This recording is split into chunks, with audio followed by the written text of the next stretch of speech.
आज से लगभग 4.5 अरब साल पहले जब सोलर सिस्टम का सबसे बड़ा और सबसे तेज घूमने वाला प्लेनेट जुपिटर एक यंग प्लेनेट हुआ करता था और ब्रह्मांड में अपनी जगह तलाशने की कोशिश कर रहा था, उस समय जुपिटर का ग्रेविटेशनल फोर्स लगातार बढ़ते बढ़ते 30 गुना अधिक शक्तिशाली हो गया और इसी गुरुत्वाकर्षण के प्रभाव ने जुपिटर के आसपास के प्लेनेट को कांस्टेंट अपनी तरफ खींचने लगा, जिनमें से कुछ आकार में छोटे प्लेनेट सीधा आके जुपिटर से टकरा गया। एस्ट्रोनॉमर्स का मानना है कि उन सब प्लेनेट में एक ऐसा प्लेनेट भी शामिल था जिसका कोर सिलिकेट आइस से बना हुआ था और जिसका आकार हमारे धरती से भी 10 गुना अधिक था।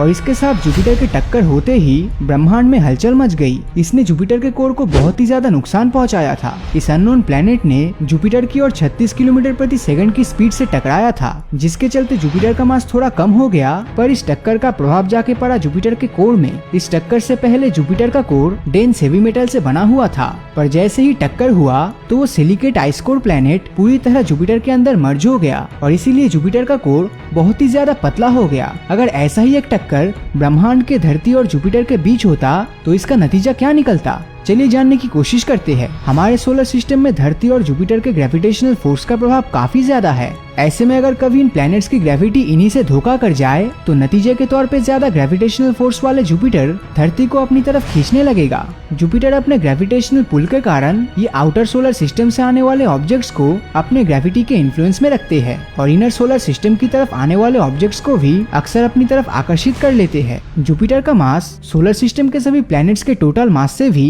2.5 गुना ज्यादा है और धरती से 318 गुना बड़ा है। धरती जुपिटर के सामने इतना छोटा है कि जुपिटर के अंदर कुल 1300 पृथ्वी आसानी से समा सकता है। धरती 29.78 किलोमीटर प्रति सेकंड की स्पीड से सूरज का चक्कर लगाती है और अगर इसी सेम स्पीड से ये जुपिटर की तरफ आगे बढ़ती है तो इसे जुपिटर तक पहुंचने में 242 दिन तक का सफर तय करना पड़ेगा। धरती जितना इसके करीब जाएगा जुपिटर हमें उतना ही चमकता हुआ दिखाई देगा। जुपिटर की तरफ अपने यात्रा को शुरू करने के ठीक 6 दिन बाद आसमान से जुपिटर हमारे चंद्रमा के आकार की तरह दिखेगा और जल्द ही हम अपने दिन के उजाले को धुंधला होते हुए देखेंगे। इस जर्नी के चलते जैसे ही धरती मार्स के ऑर्बिट में होगा तब धरती को पहले का सिर्फ 50% ही सनलाइट मिलेगा।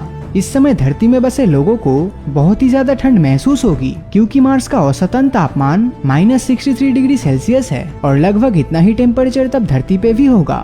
जैसे ही हम मार्स के ऑर्बिट को क्रॉस करेंगे तब हमारे धरती को एस्ट्रॉयड बेल्ट से गुजरना होगा। ऐसे में धरती के साथ लाखों करोड़ों एस्ट्रॉयड में से किसी एक के साथ टकराने की बहुत ज्यादा पॉसिबिलिटीज रहेगी, लेकिन इसी समय आसमान में हमें लाखों करोड़ों एस्ट्रॉयड भी दिखाई देंगे क्योंकि एस्ट्रॉयड बेल्ट में मौजूद सारे एस्ट्रॉयड हमारे आसमान में बिल्कुल साफ साफ दिखेगा। जैसे जैसे धरती जुपिटर के पास बढ़ती जाएगी जुपिटर धरती को तेजी से अपनी तरफ खींचने लगेगा, जिस वजह से धरती की स्पीड 29 किलोमीटर से बढ़ के 60 किलोमीटर पर सेकंड का रफ्तार पकड़ लेगा। ये स्पीड एक सुपरसोनिक एयरक्राफ्ट के मुकाबले 250 गुना ज्यादा है। धरती का स्पीड अचानक बढ़ने की वजह से खतरा और भी ज्यादा बढ़ जाएगा क्योंकि आपको तो पता ही है कि जुपिटर के पास 79 मून्स है जो हमेशा जुपिटर का चक्कर काटता है। तो ऐसे में ये भी हो सकता है कि इनमें से ही किसी एक के साथ धरती की टक्कर हो जाए। लेकिन अगर जुपिटर के सभी मून से धरती बच भी गया तो तब तो कंडीशन और भी ज्यादा खराब होने वाला है क्योंकि जुपिटर के ऑर्बिट में दाखिल होते ही इसका ग्रेविटेशनल पुल हमारे धरती के टाइड्स को 10 गुना तक बढ़ा देगी।